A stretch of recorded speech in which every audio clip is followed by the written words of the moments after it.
You're watching Force 13's live streaming service.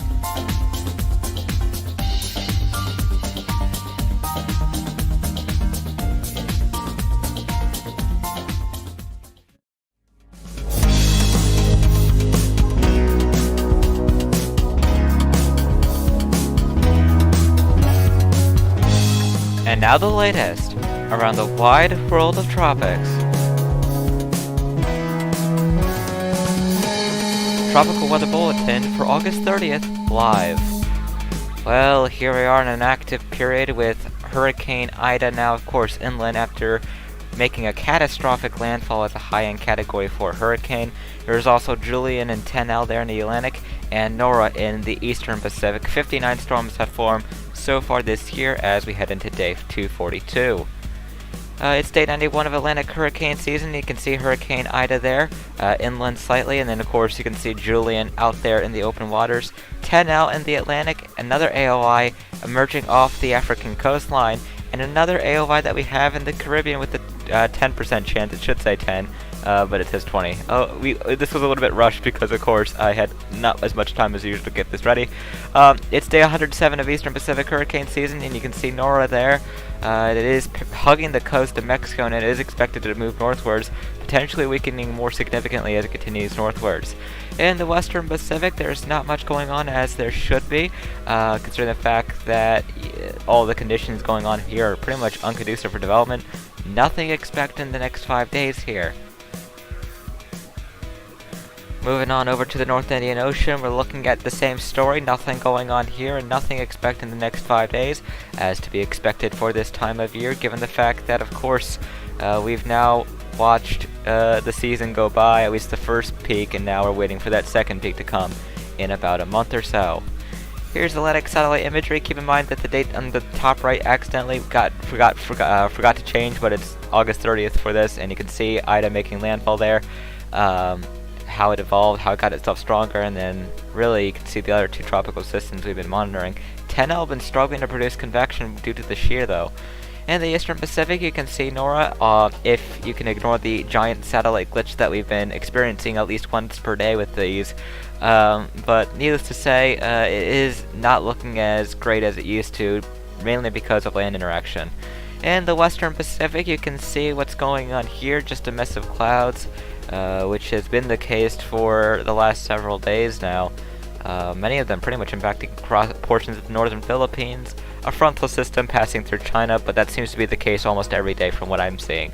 But yeah, that's pretty much what's going on here. Nothing really else to talk about because there's really nothing that's going to be forming into a tropical cyclone here anytime soon. In the North Indian Ocean, this is what it looks like, and you can see there the monsoonal pattern continuing across the Bay of Bengal.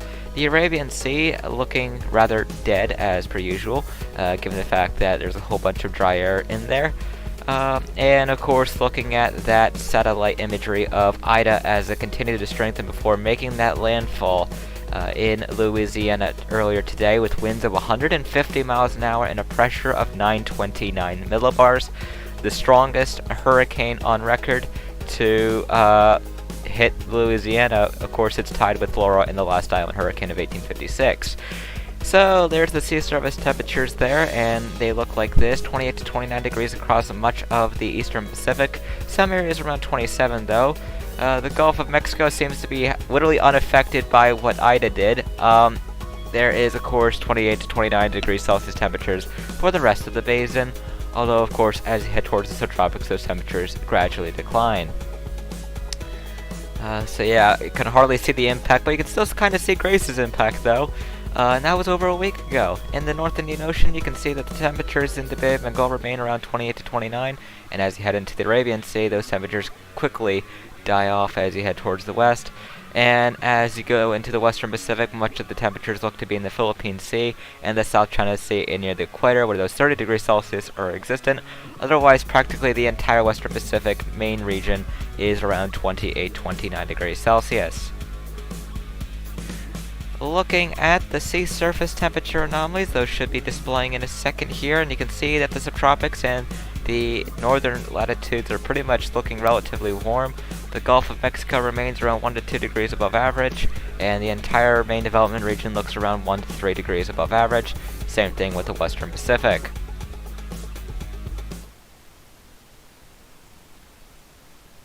So here we are. This is the satellite imagery on, of course, Hurricane Ida. It has weakened down to a Category 3 with winds of 120 miles an hour, and it is expected that rapid weakening continues as it pushes inland. Of course, this is a very historic storm. The only storm to make landfall with the lower pressure in Louisiana was, of course, Katrina in 2005, and that was by 10 millibars. So a very serious storm that we've been looking at. Of course, we did recently finish our 33-hour live commentary on this, and of course, here we are with another live tropical weather bulletin. We're joined by a very small team tonight. It looks like a lot of people are really just worn out after all of that. And joining us tonight is only Isaac and Samuel. How are you guys doing tonight? I'm doing well.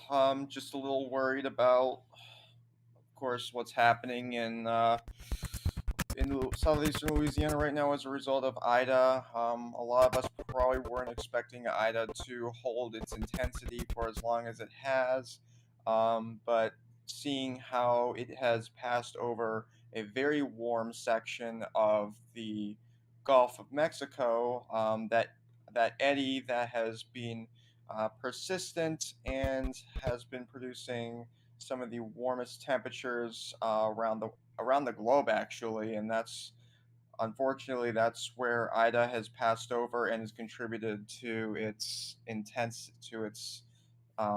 explosive intensification heading into Louisiana.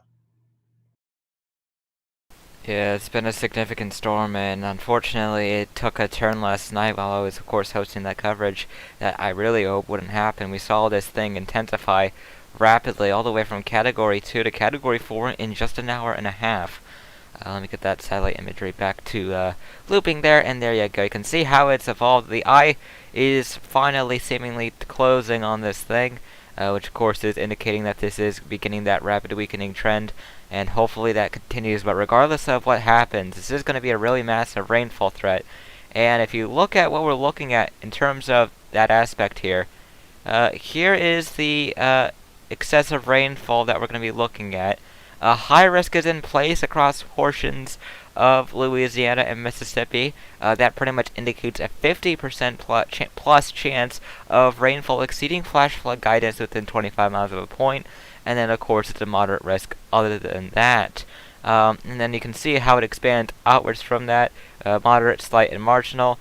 By tomorrow, we're looking at a moderate risk for much of eastern Louisiana, much of Mississippi, and all of western Alabama, and the western Florida panhandle. So of course those impacts are going to continue to move up as this storm moves up. And then as you head into Tuesday, you're looking at more slight flooding risk across the Gulf Coast. That's unrelated to Ida, but where Ida will actually be is where this moderate risk is in place across Tennessee, Kentucky, extreme southern Ohio, and western Virginia. So some really serious stuff that we're looking at in terms of rainfall here. And let me pull up the National Hurricane Center so you can get an idea of what we're looking at in terms of rainfall here. And there you go. This is what we're looking at. This, of course, is as of 4:38 p.m. Eastern Time, 3:38 Central Time. And there's still another 15 to 20 inches of rain, and denoted in that pink across New Orleans, for example. Areas in the 10 to 15 inch range pretty much encompass that eastern Louisiana as well as southwestern Mississippi there. And then as you head northward, Mobile, Alabama, even parts of the western Florida panhandle, you're looking at 6 to 10 inches of rain, quite a significant amount. You can also see that parts of the mountains of Maryland, southern Pennsylvania, and even a small strip of there near southern New York could see 6 to 10 inches of rain there. And then the more concerning thing is the amount of 4 to 6 inch rain swaths that we've been seeing the last few hours that have been developing for what we could be seeing out of this. 2 to 4 inches of rain across areas all the way from the western Florida panhandle going up into much of eastern Mississippi, western Alabama, even into parts of Tennessee, which really don't need the rain after what happened not too long ago. And then another 4 to 6 inch range, pretty much encompassing from Kentucky all the way into West Virginia, northern Maryland, much of Pennsylvania, northern New Jersey, Long Island, and then of course southern New England. So that's some really significant rainfall totals. And then the 2 to 4 is just the entire swath all the way from the Gulf Coast to when it exits out and becomes that extratropical gale force low.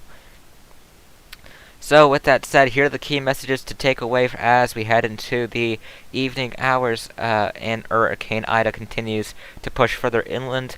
Extremely life-threatening storm surge inundation of 9 feet or greater above ground level will continue through early this evening along portions of the coast between Burns Point, Louisiana, to Ocean Springs, Mississippi. Overtopping of local levees outside the hurricane and storm damage risk reduction system is possible, where local inundation values may be higher. That is the first point to take away there. So, of course, if you live near a coastal area, this isn't done yet. This may be inland now, but that does not mean the threat of storm surge, inundation, all that stuff is over. That is not the case. The second point is that catastrophic wind damage will occur near the core of Ida as it moves inland over southeastern Louisiana during the next few hours. Hurricane-force winds and damaging wind gusts are expected through tonight within the hurricane warning area in southeastern Louisiana, including the metro of New Orleans. So, then again, you're looking at a weakening storm, but that's not going to take away from the fact that the winds with this thing are still damaging. 120 miles an hour is still making this a major hurricane, so not something to take down lightly. Damaging winds, especially in gusts, will spread inland near the track of the center of Ida into southwestern Mississippi tonight and early Monday. These winds will likely lead to widespread tree damage and power outages. So, of course, the power outage threat, rainfall threat, storm surge threat, you got pretty much every single threat with this one.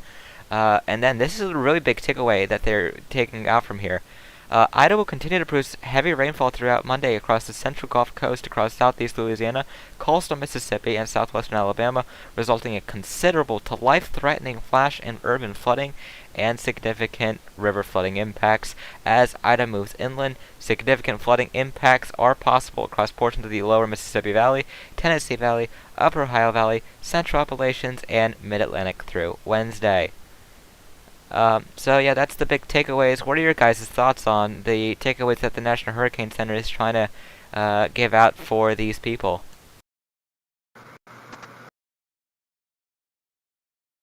I think that regardless of it weakening right now, it's still going to be a serious storm.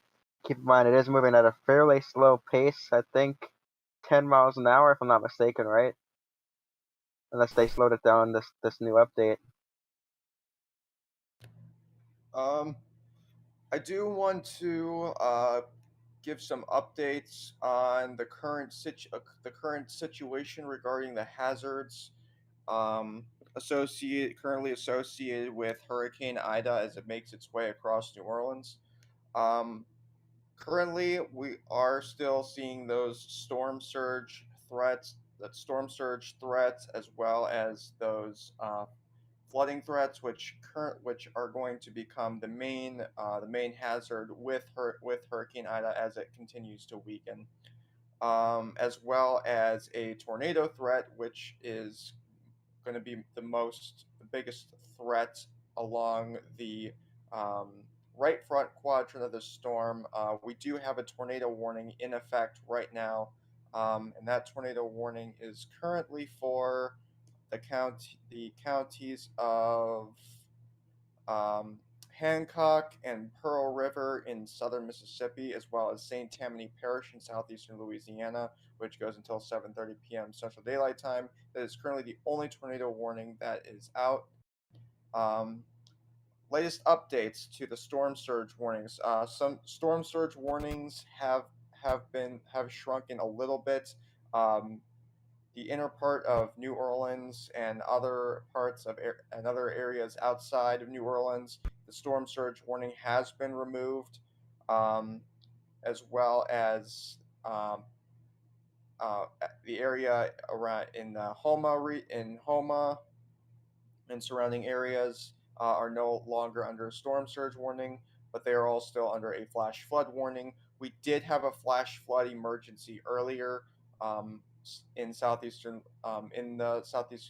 impact zone, um, and finally, I do want to note that the extreme wind warnings that were issued earlier as a result of Ida's strong winds, all of them have been allowed to expire, and there are currently no extreme wind warnings at this time. A tornado watch is in effect for parts of southeastern Louisiana, um, and parts as well as parts of southern Mississippi, and I believe this also goes into Alabama. Yeah. I wanted to bring attention to Isaac's screen share here. And it's kind of hard to figure out what's going on. Isaac, would you like to give a rundown of what's going on in this live cam here? Well, you're seeing a complete whiteout occurring on video right now. This camera is just about getting into the eye wall here of Major Hurricane Ida. It's located over, let me get the town name again really quick, Acres, Louisiana, which is just north of La Place or just south of Hammond, right between those two cities here. And as you can see, you're seeing a complete whiteout here. I've seen one or two vehicles cross through this bridge. Other than that, no traffic whatsoever, and hopefully it stays that way. And as you can see, you can't really see too much because of just how strong the winds are right now, and of course now that it's turning into evening in this part of the country. Yeah, so as you can see, those whiteout conditions could continue into the twilight hours as the storm passes, which would make visibility even worse for anyone who's driving out in those conditions. It is again highly not recommended that you go out and that you go out um, during this time. Very dangerous conditions, despite the storm weakening, are still overspreading much of southeastern Louisiana, including metropolitan New Orleans. Yeah, of course, it does appear that this camera might be going down any minute now, based on the impacts that this camera is seeing, of course. So hopefully no one is near where this camera is. Of course, this storm is going to produce very catastrophic winds, even though this is weakening. Still Category 3. It might weaken down to Category 2 soon, but even then it's still going to be a very serious situation that we're dealing with here, as we head into the overnight hours. Wow, look at that! You can't even see the road. It's just just completely white. The camera feed. The winds are so strong you cannot see the road in front of you. Yeah, you can hardly make out anything on that live cam. Yeah, before this, I was looking at this camera earlier, and it was pitch clear. You could see the road, everything going on, and now you could barely make out the road at times. The winds are that strong. Just goes to show the serious force of a hurricane when it's, affecting an area here. And you can see it just makes everything nearly impassable. It's why travel during a hurricane is so strongly discouraged, and that's why we always get people to evacuate before the storm hits, not during it, because at that point it just becomes so unsafe. And I don't know if this was mentioned earlier, but according to the energy companies over in New Orleans, all of the customers in the Orleans parish are currently without power. All of the entire parish is without power right now. So that includes pretty much all of New Orleans is without power at this point in time. All of New Orleans. All of New Orleans, unless they're running on generator power, everybody's gonna be without power here. Yeah, I can see that. In fact, I do have the power outage map pulled up. I can share that really quickly here.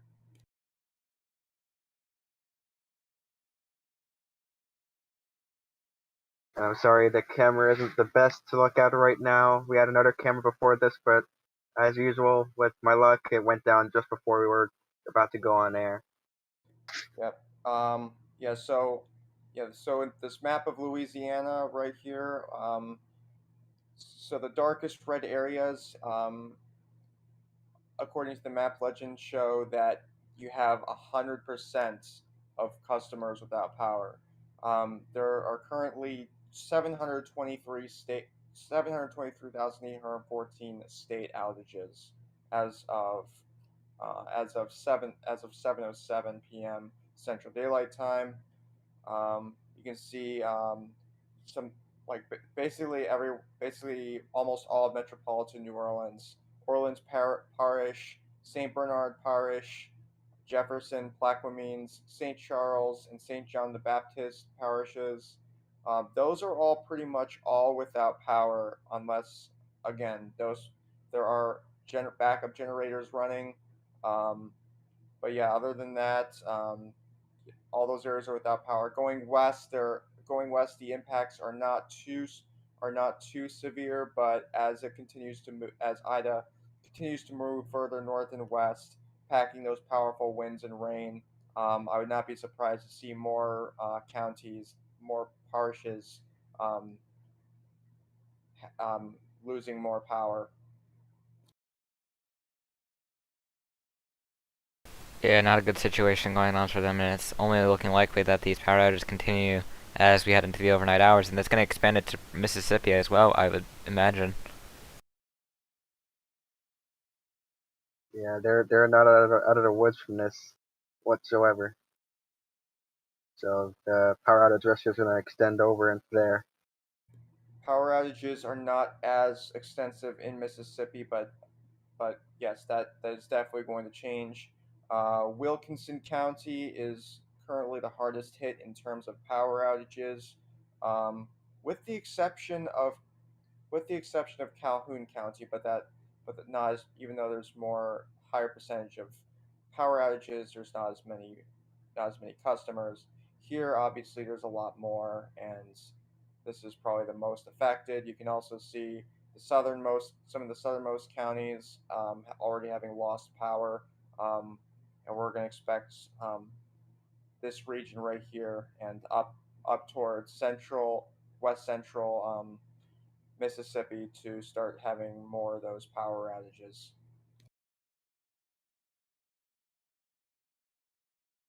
Keep looking at all the cameras around the area, trying to see if there's a good backup once this one goes down, and I'm not really seeing anything. All there is just a view of just a tiny little section of road, just to the north of this one, and that's about it. Everywhere else, cameras are down, and that's a really eerie, eerie thing to see when even the eye wall in some of these places hasn't even been fully felt yet. Yeah, Again, indeed. go ahead. So yeah, indeed. I've pulled up the satellite imagery so that way people can see what it's been looking like as you, of course, head into the evening hours now that we are, of course, past sunset at this point.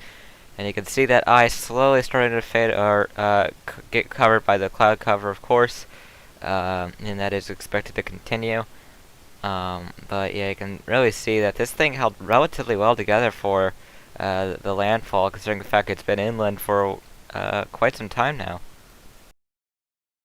Yeah, pretty much since probably 6-7 hours from now is when it first made landfall, and it's just now really starting to feel the effects of land. Yep. Whole reason that low elevations don't tend to hurt tropical cyclones so much, especially when you got surge and marshy landscape to begin with. It's still moisture rich enough to keep it, from weakening as fast as a normal cyclone would. Exactly. Well, of course, I'm sure a lot of you guys may have questions, and we are here for the next half hour or so, like our normal 1 hour tropical weather bulletins that are live. So if you have any questions, please tag us at Force13. That will pop up our name up in orange, and we will be able to see those comments of yours. So feel free to do so, and that's pretty much what I can say on that front.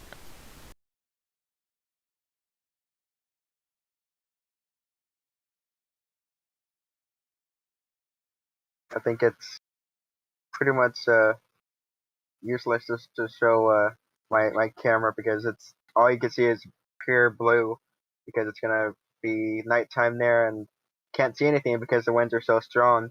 So I'm gonna try to go over and get some high resolution 1 minute satellite imagery ready here to switch over to that instead of the live cameras because they keep on going down and obviously due to just how powerful this hurricane has been.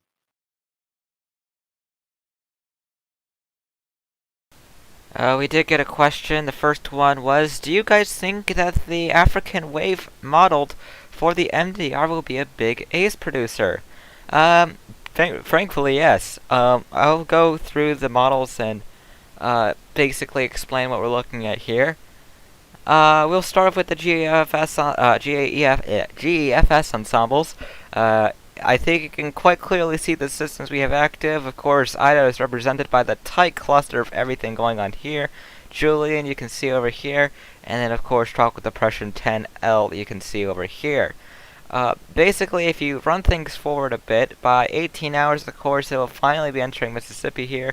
And then, of course, Julian is racing off, becoming extratropical at this point. 10L still pretty much struggling.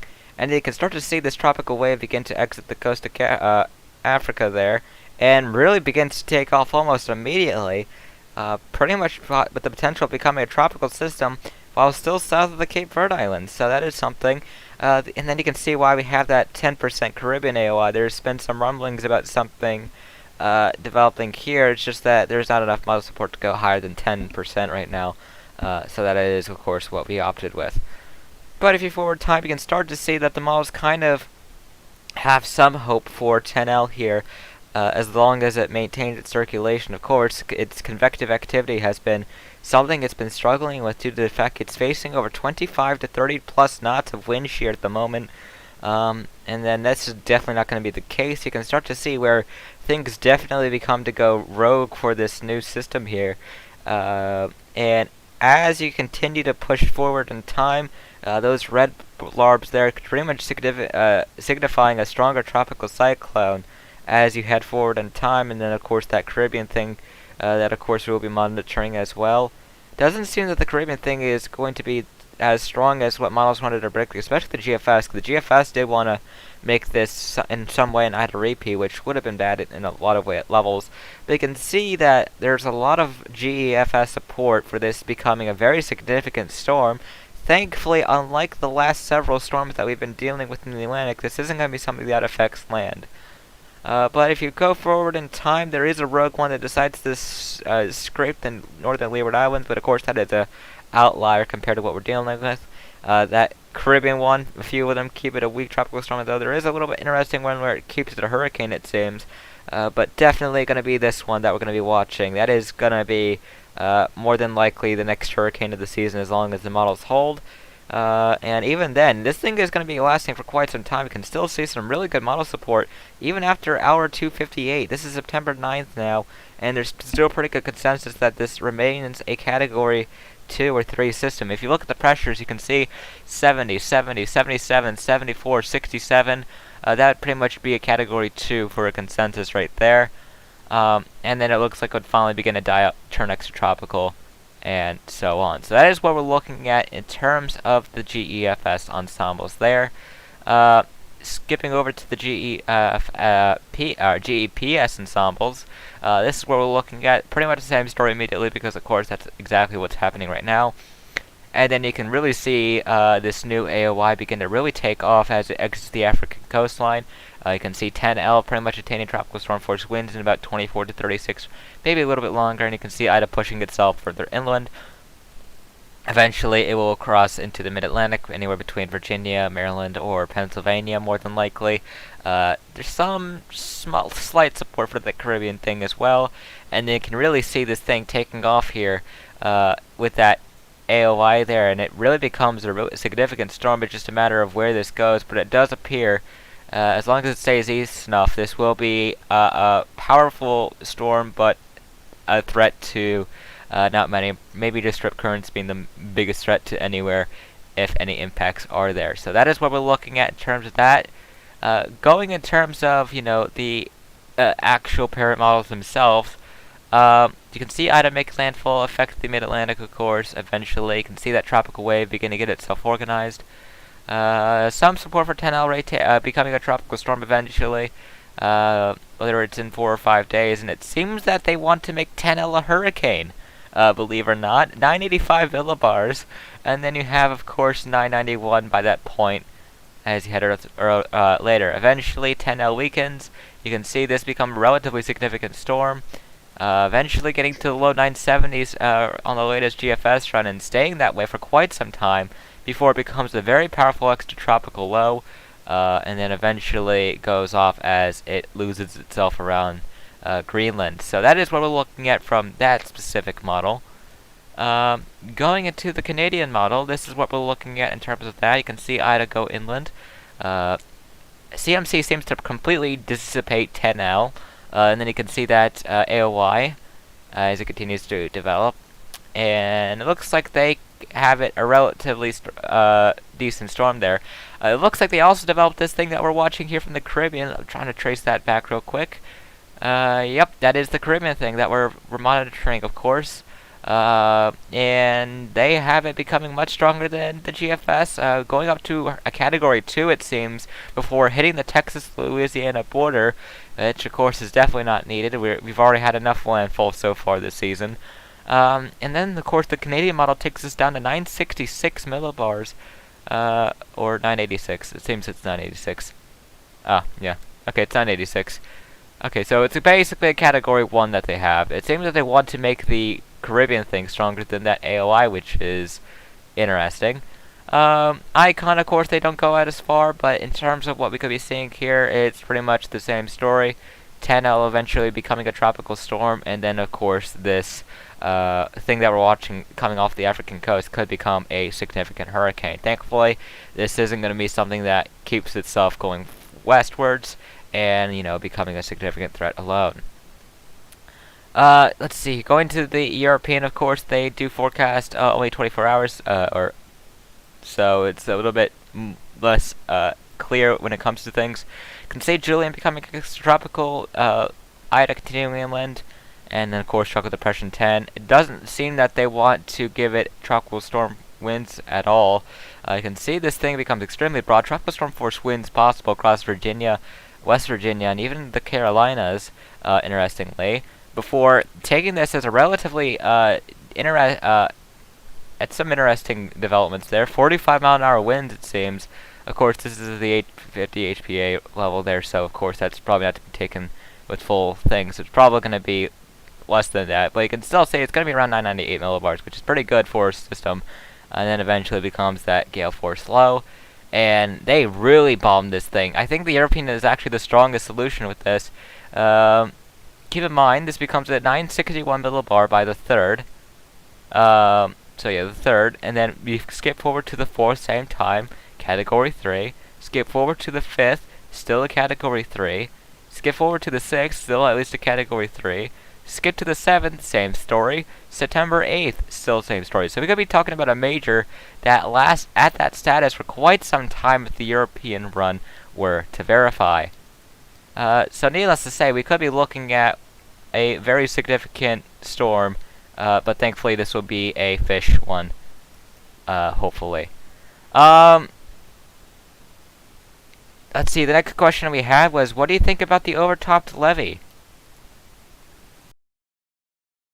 If anyone wants to go on that.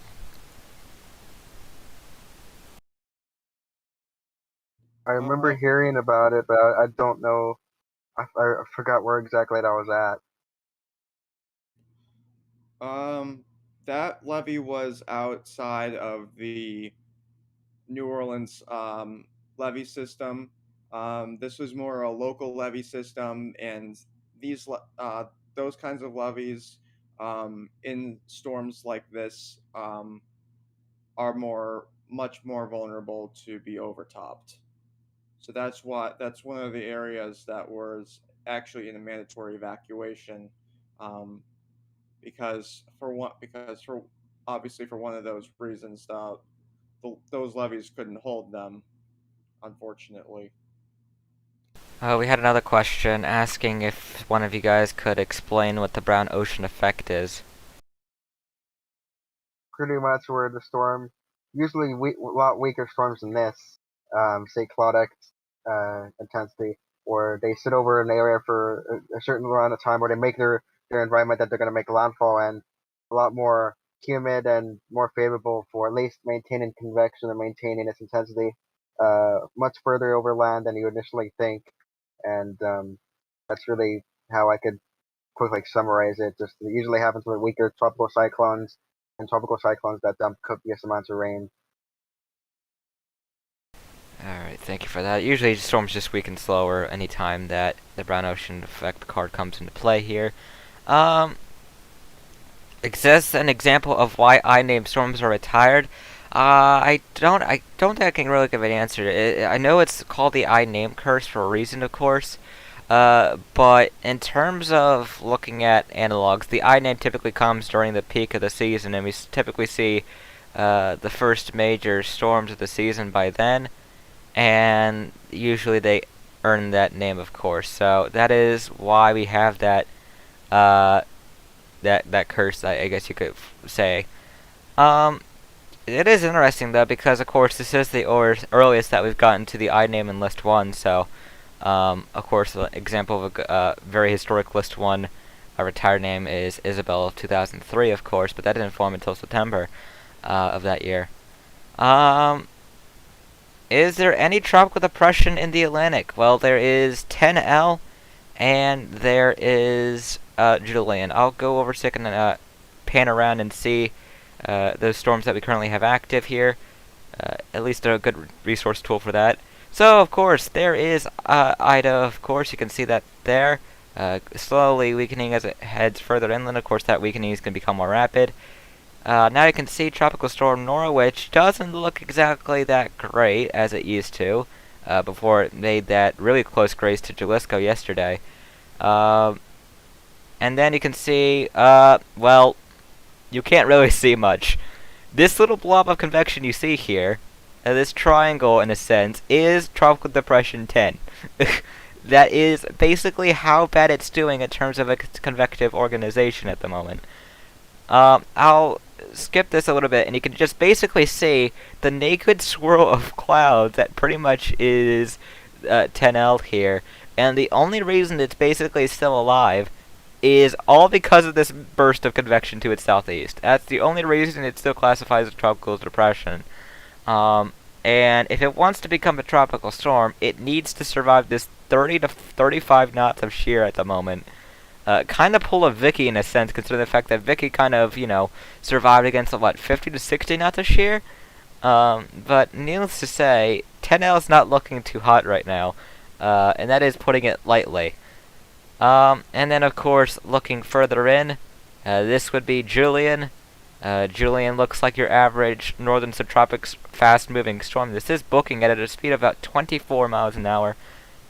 And, of course, going further, and you can start to see that structure that you could typically see of a fast-moving tropical cyclone, and potentially the beginning of extratropical transition here. So it only has about 18 hours left before it does complete such transition here in the coming days. So that is pretty much what we're looking at. If you want to look at the tropical wave that is going to be exiting the coast, well, you can really see how it already is getting itself pretty established here. So that is, of course, something we're going to be watching here. Other than that, there's really not much to talk about because we don't have any other areas of interest or any other invest. The Western Pacific is unusually quiet, and the same could be said for the North Indian Ocean. So that is, of course, what we're looking at the moment here. Got satellite imagery of Hurricane Laura. Oh my god, I did it. Hurricane Ida. You can tell it's been a long night. I finally made the error. Making landfall and going further inland and weakening its eye. From 5 minute go 16 CONUS imagery, and this is water vapor imagery too, so you could see the overall environment the storm's been in over the past 3 hours. Yep. It's going through more questions. Let's see here. Do you think Ida will be more damaging than Laura given it's hitting a more populated area? To be honest, yes.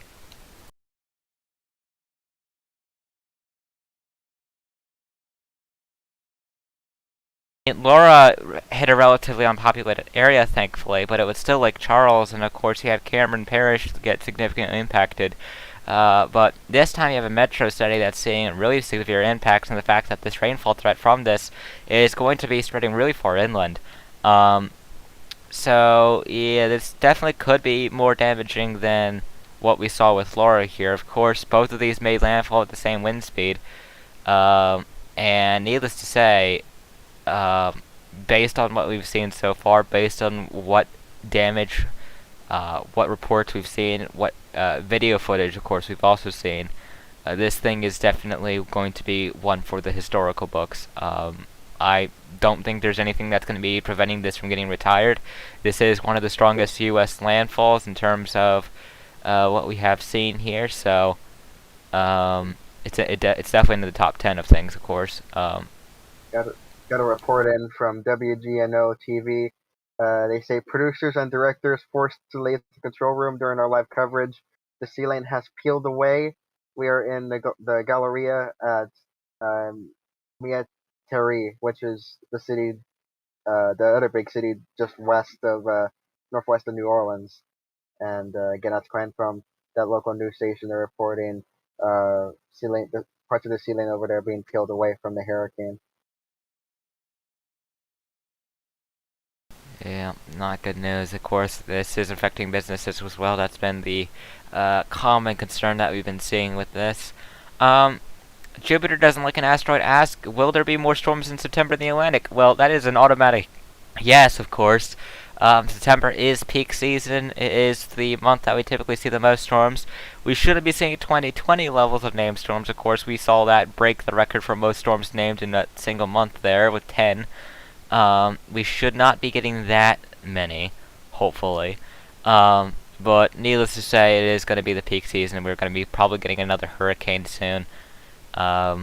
So, needless to say, we're only getting into the thick of the season. We've got quite a ways to go before this season wraps up.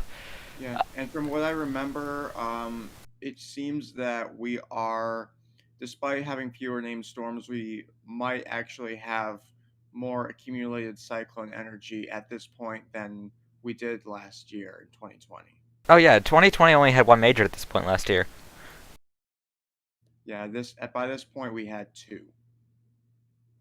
Yeah, it's like we're behind 2005 and 2020 behind in terms of named storms, but in terms of the quality of the season goes, in terms of the amount of hurricanes that we've seen, 2021 is seemingly outpacing that at the moment. Of course, 2020 didn't get really much of its hurricanes until, October, November, once we hit into the Greeks, and the Greeks, of course, went crazy in their own ways,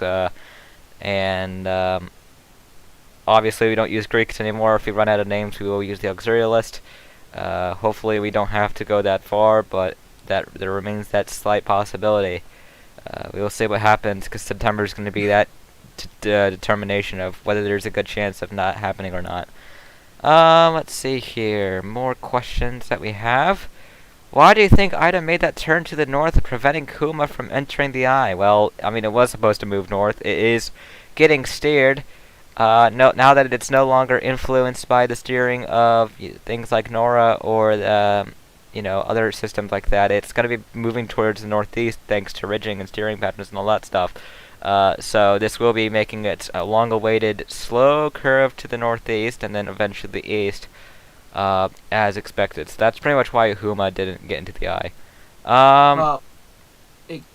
I just came back from work, and I know that might seem weird, but I'd just like to comment on some stuff about this storm. So I checked this storm at about, I'd say, 3 o'clock this afternoon, Eastern Daylight Time. So it was a Category 4 mid-landfall with winds of about 150 miles per hour. And here I see, roughly 6 hours later, we are still looking at a high-end Category 3, or a mid-range Category 3 overland. And I was sort of expecting this, knowing that the marshlands of New Orleans are not the Florida Panhandle, because basically the marshlands, especially to the southern part of Louisiana, don't really offer much in regards to land interaction. It really doesn't start to tear itself apart until it gets further north. And so I wasn't expecting it to weaken until it got past New Orleans per se. But the fact that it still has this intensity, and the fact that all of Parish, New Orleans is currently without power right now, is something that is deeply frightening. And what I think I'm looking at is probably one of the worst case scenarios that we could be seeing. And especially, I really do not like the fact that this thing is slowing down. its movement speed went from 15 miles per hour to 10 miles per hour. That's not a really big difference, but that does make a lot of difference whenever we're talking about a storm like this. And so I'm going to be here for the rest of the live, but I am not liking what I'm seeing, and I am very scared to see what the image is after the storm. And once this finally moves out, and we finally have the ability to go back down on the ground and see this for ourselves, I am extremely scared to what we are going to see, because I don't really like comparing it to Lore of last year, because this is almost like an entirely different beast, but think of what we saw last year with Laura, except we're going to be seeing it in Metro New Orleans, and that's something I really, really don't want to see. And this is, of course, Alfuri, who has recently joined us and has been watching this unfold for the last several days here. A very significant situation that we've been monitoring. The rainfall of this is going to be a thing that lasts even further. So while Ida has made landfall, the threat of this is not going away for days to come. And of course, the giant concern comes to what will happen when this finally moves out. This slowing down is not helping that at all right now. That's the last thing that anyone here in Louisiana wants, especially those who are getting hit at the moment. That's pretty much what I can say. I mean, this storm took us all by shock, deepening 40 millibars in the span of only a few hours, not even 24 hours. So it's pretty much one of the fastest deepening storms that we've seen in such a short time frame before landfall. And I really hope that people took the time to really prepare for this, because we thought that this had a chance of being weaker at landfall. That's why the National Hurricane Center went from 140 miles an hour to 130 for the landfall, but instead Recon said nope, this is actually much stronger than we initially thought, and then we looked at 150 mile an hour landfall. So real quick, I do want to mention that Tim is saying that there are tweets coming out of there are roofs coming off of hospitals, and that is especially during right now, because we are still in the middle of a pandemic. That is frightening and concerning to the utmost degree. Absolutely, and we did see some, yeah, especially in those areas outside of the levee protection system, and probably even inside the levee protection system in New Orleans. And considering the fact that like pretty much the entire area is without power at this point, it's just really concerning to see. It's just really concerning to see it.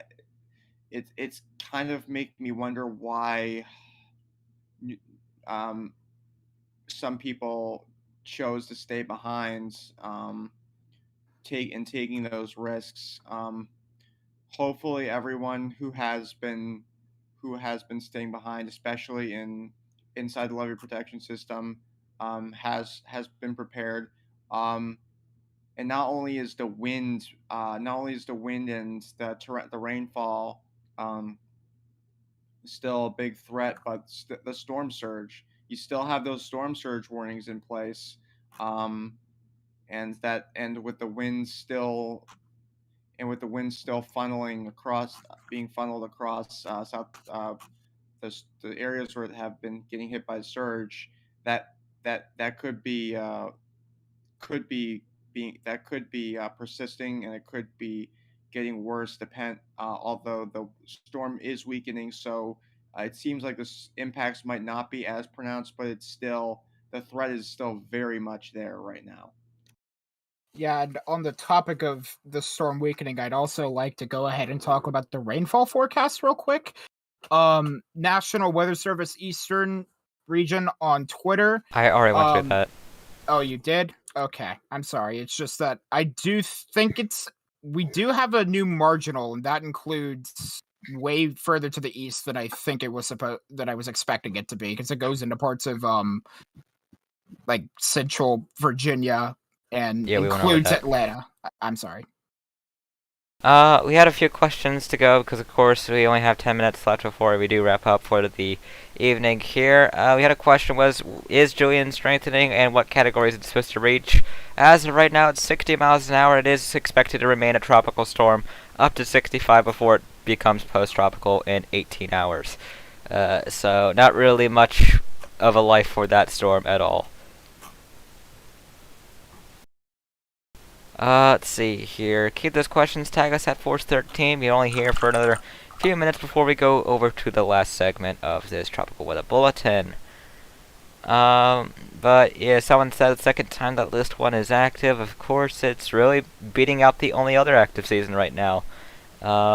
We beat out the J name by over 2 or 3 weeks now, so that the 2003 season had. So we're really going to be going into new territory at this rate.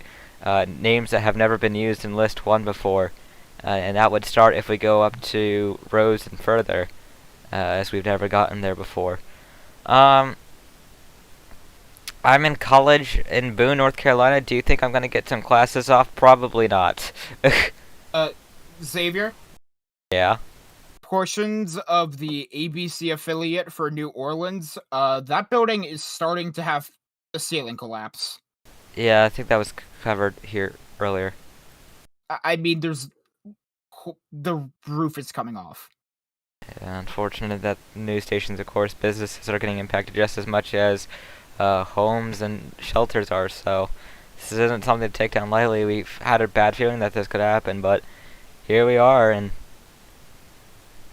a very significant storm, a very historic one at that, something that this area is not going to be forgetting, especially given the anniversary. This made landfall on the anniversary of the only other storm to make landfall deeper than this storm, and that was Katrina of 2005. So not something that anyone wants to remember at all here.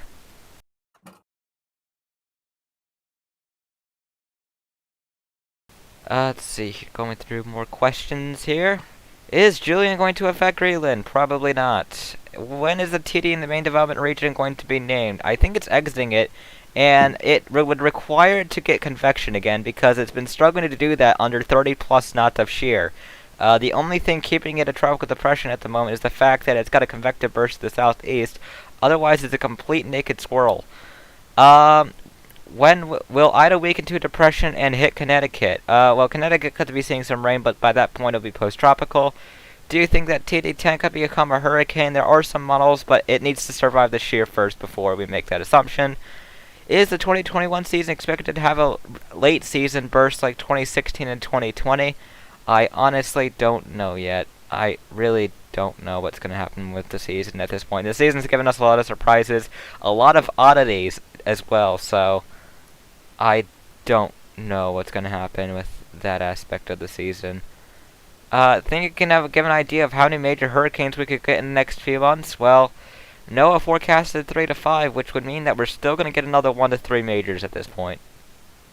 That would be my best assumption. Let's see here.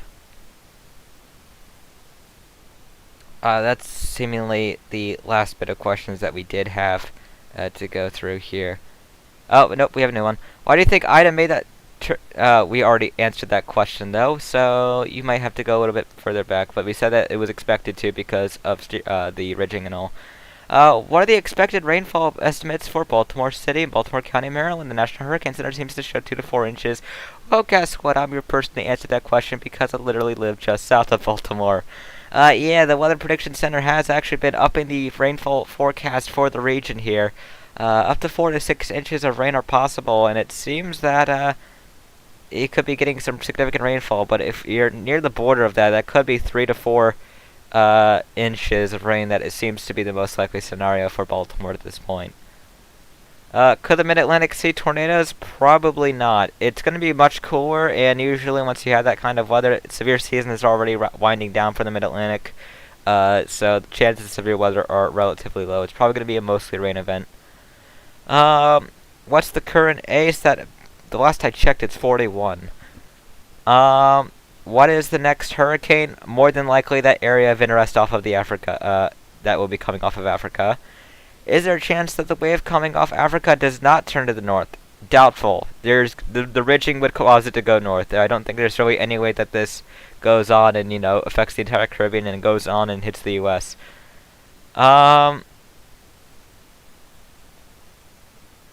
Let's see here. How bad will conditions be in the mid-Atlantic? Well, gusty winds are possible, not really much. Rainfall is going to be the primary threat. Isolated areas of 2 to 3 inches. Of course, some areas could be seeing 4 to 6 as you head more north in the mid-Atlantic. So the more north you go in the mid-Atlantic, the more rainfall you're probably going to be seeing out of this.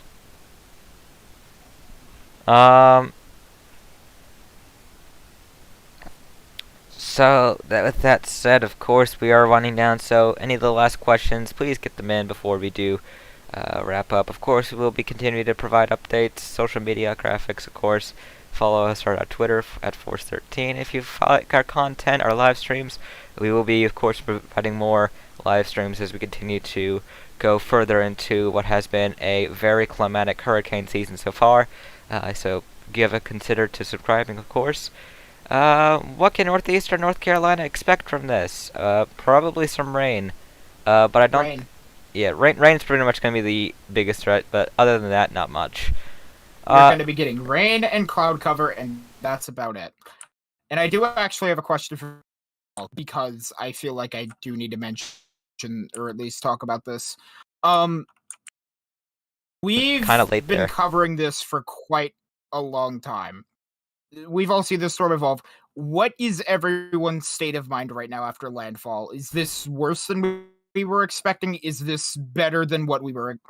I mean, I don't think there's a better way to phrase that question. I don't really think that there's much of an answer besides it's all worse than what we were expecting. We weren't expecting something this magnitude, and in fact, we just got a question similar to that in the live chat. That was someone asking, are you guys at Force 13 tired? Y'all work so hard this week.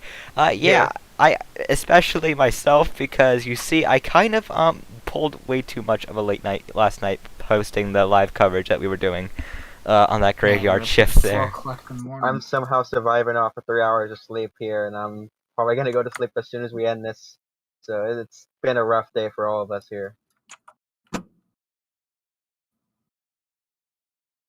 Well, that puts us closer to the end of it, and thank you to the team, of course, that did consist of Isaac, Alferia, and Samuel, and presenting here tonight, Xavier Burns. Of course, you probably saw me last night from that coverage shift from 12 to 5 a.m. Eastern Time, 11 to 4 Central. So, yeah, needless to say, the biggest takeaway, if you are going to get impacted by this, make sure that you are staying safe. This is the best thing I can tell you. If you're watching us from Louisiana, Mississippi, and in the path of this, you're going to be getting hit hard. If you're watching us from the Kentucky area, Tennessee Valley, pretty much all the way up into the Mid-Atlantic, be prepared for flash flooding. Have a flooding plan if need be, and that is basically what I can say in terms of that aspect. But of course, we have our usual ending segment that we always end with for Tropical Weather Bulletins, so let me get that pulled up real quick.